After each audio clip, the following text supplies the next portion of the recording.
Hey there, everybody. Today I'm going to do a review and a comparison between the Blundstone, the old 1453 and the new 1930.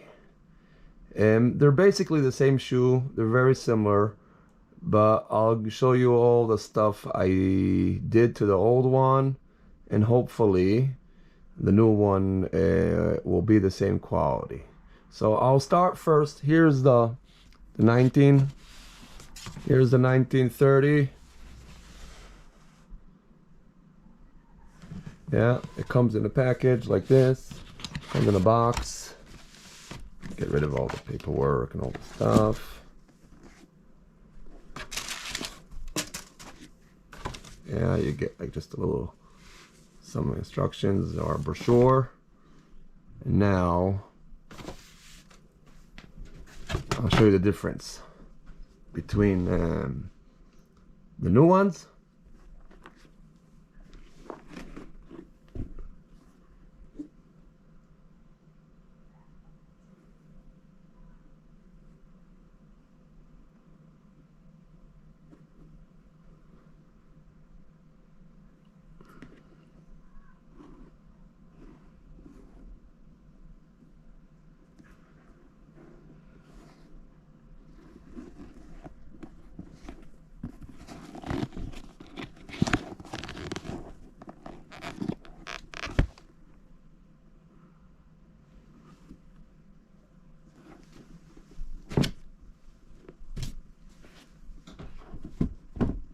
and the old ones.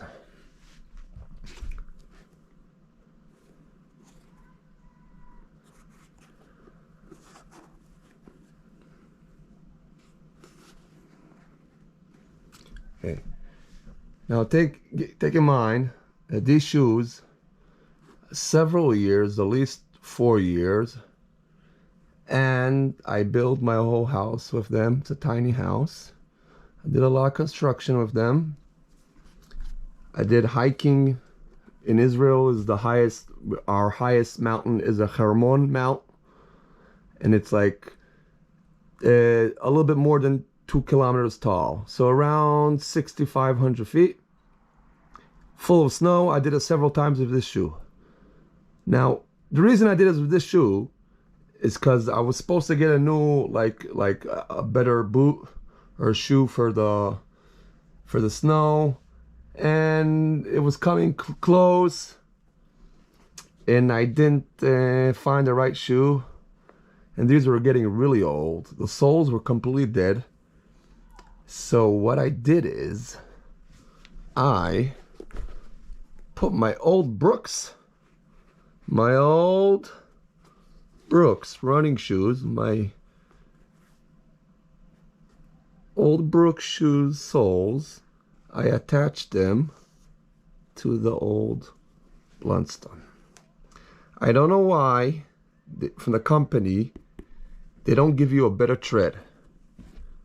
These Blundstones, the old ones, I think they came exactly like this. But this tread is nice and thick. It seems like it's nice and thick, but it's pretty soft on materials. I mean, you will eat it up pretty fast. Now, the issue with the Blundstone is they're very nice and cushiony and everything, yeah.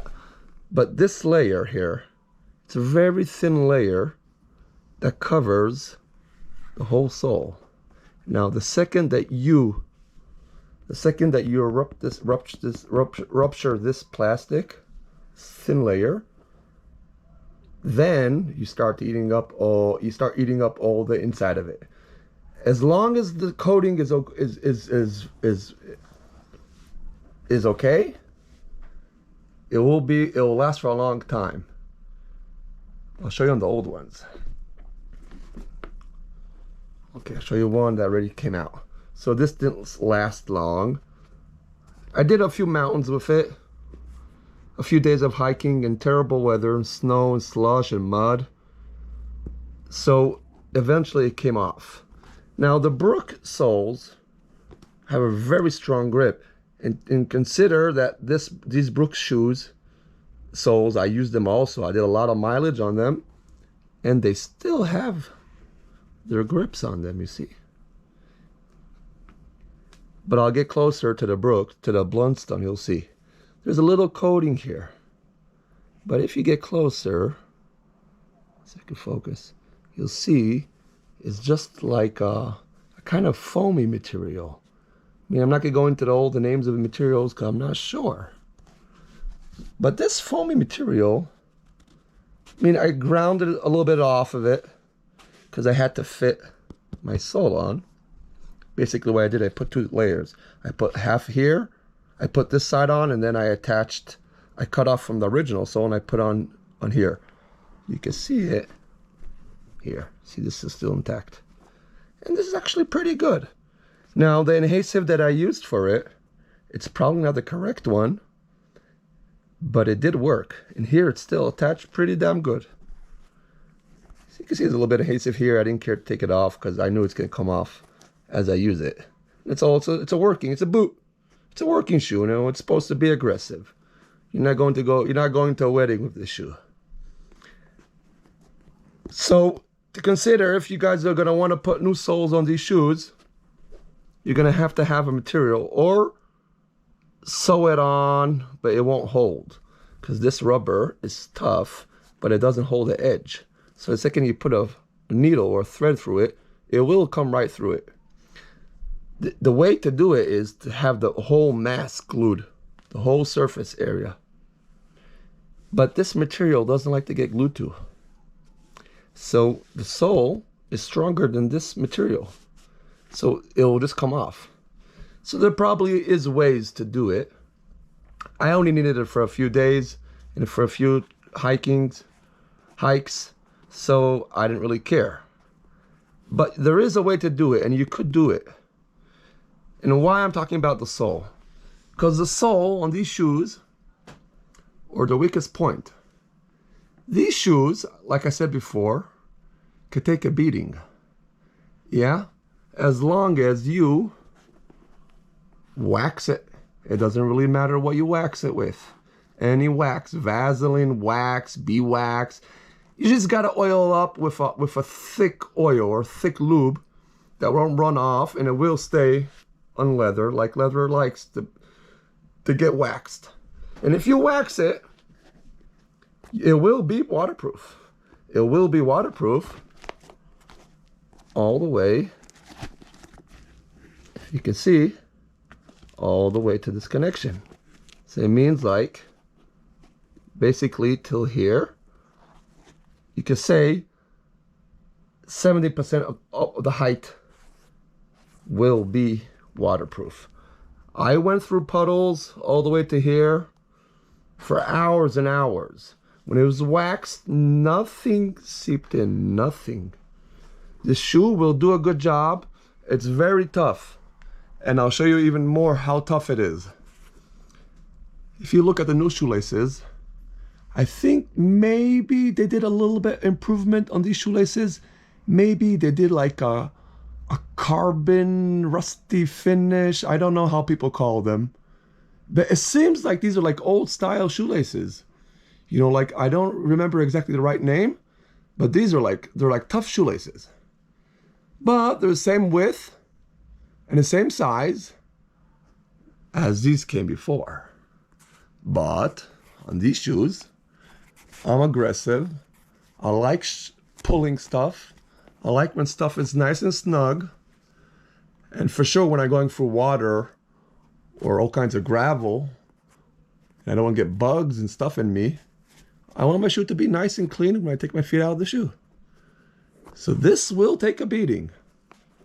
But the first week, maybe a second week after I bought this shoe, I completely ripped off. I just pulled on the laces, on these original ones. I think the old ones, I think these didn't have these laces. Same style, same look, but not the same quality. So after a week or two, I just ripped them off. They just tear apart. And what I did is, I put paracord. Yeah, paracord. I think it's like 4 millimeters, 5 millimeters. Yeah. And this paracord never ripped since then for years. And I can yank on this thing I could probably yank 2 people on the same amount of strength I put on these laces. And the loops, perfectly. Perfect. Never had an issue with the loops. Very strong, very robust shoe. I don't like the ones with the rubber. You always feel like you're floating. If you get the same quality shoe with laces, I think that's the way to go. I don't know why they don't make more of them. Why there's only a few models that have these laces on Blundstone shoes. So anyhow, if you can see, these shoes hold up very nice. Cement, ice, rock, soccer, whatever you could just imagine. I'm no gentle guy. This thing will last. It will get a little bit shape of your foot, you know, on the pronate and supinate sides. But that's okay. You just tighten it. Maybe it's just the way I walk. That's probably true. And also because I didn't really care about it, and I just used it like I like to. That's what happens. It's perfectly good shoe. What would I do with it? It's a shame. You should really put a new sole on them. Would I take it to a shoemaker, and he'll fix up my boot? Hell no. For that amount of money and gas just to get there, I just got a new shoe.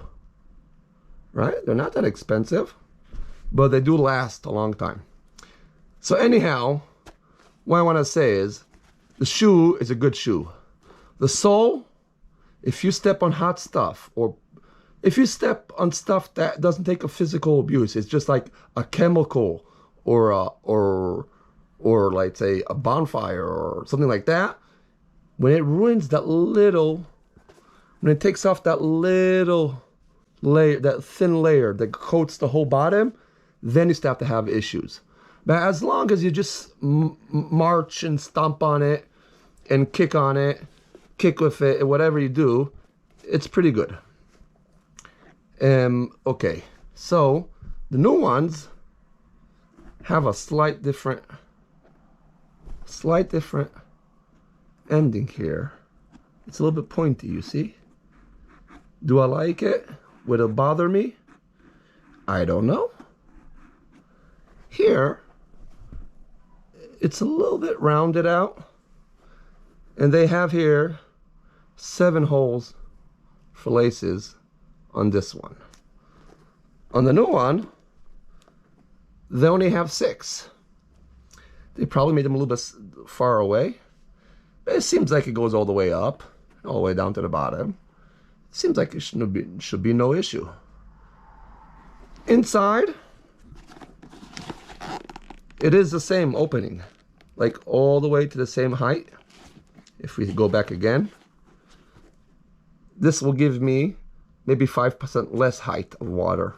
Again, I think has to do with the holes. But it's the same material, this little nice finish coating. If you get that off again, don't get that off. Don't hit stuff, nails or hot rocks or fire that will take that off. Because then you get that weird material that we said before. That bring it closer. It's like, it's not leather, it's rubber, and nothing likes to stick to it. I guess people out there, some of you guys, know what's the real application for it. But anyhow, it will work. I used Super 7 adhesive.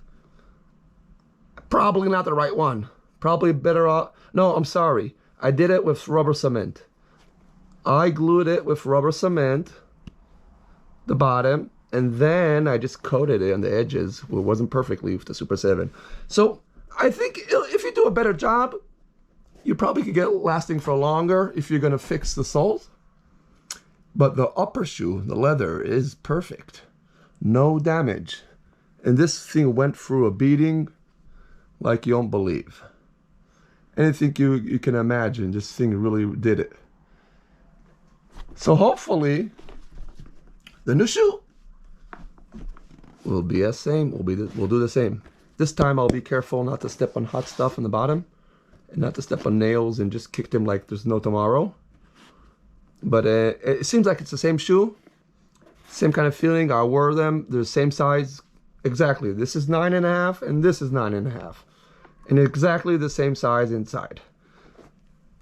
But I think these laces, I think they improved them. Because they're the same width and thickness. But it seems like they have some like stiff material on it. So maybe I'll do a update and see how long they last. But anyhow, this should be a fine. I kind of see that they made these like a little bit, like, they're not perfectly round. It's like trigon or something. But it's the same, it's basically the same thing. So anyhow, it's not a bad product. If you like rough stuff and you like stuff that lasts, it's a pretty good deal. Now, if you look at it, now when it's new, it looks pretty nice, huh? It's not warped. It has like a kind of standard boot shape. Eventually, for sure, the way how you walk will change it. But they last, and it's a pretty good shoe.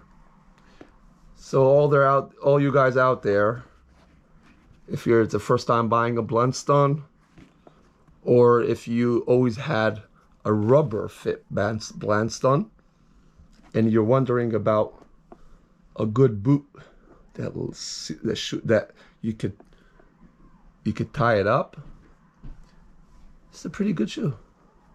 Again, Blundstone, why you guys don't create more of these? Why there's only a few models that have shoelaces? What's the deal with that rubber stuff? You know, we're not on a boat. We don't like to slide around. We like to be snug. And we like to work. And we like to kick stuff. And we don't like when stuff runs away from us. Therefore, I suggest to buy the ones with the shoelaces. I think it's the same price, pretty much the same price as the standard one with the rubber thing here. This is a better shoe. I had the ones with the rubbers. You feel like you're walking in like you're on a boat, like you're walking in slippy water. This is a nice shoe. Thank you for watching. Hopefully in the future I'll do better videos. But you know, that's the deal.